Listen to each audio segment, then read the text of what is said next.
Guys, welcome back to my mini vlog.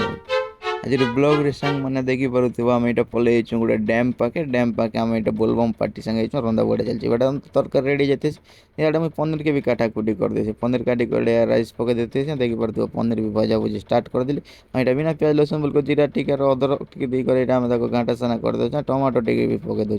Tomato टिके boil कर दे देखी पारुथिबा बॉईल फल भी ही जो ना टिके ट्रचाओ अच्छे तापर चला हम मसला स्टार्ट कर हल्दी दे देनु जीरा टिके दे देनु धनिया टिके दे देछु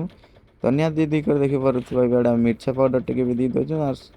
सब्जी मसला तापर पनीर मसला आस्ते सब जते अच्छे मसला हम पके दउछु कस्तूरी मेथी भी पके देनु कस्तूरी मेथी पके दे टमाटो सॉस टिके चिली सॉस टिके हाँ काजू मगज भी पके थे तो क्या करो बाटे कि न पड़ी गला जे नहीं पकेना आ देखी पारुथिबा बेड़ा में पनीर के भी पके देनु पनीर तो हम बेड़ा रेडी हो गला मोर बेड़ा खाना भी स्टार्ट हो गला हाँ 2-4 प्रकार आइटम भी है बाकी 2-4 प्रकार आइटम रेसिपी भी आके भारी ब्लॉग भी आके बड़ी करे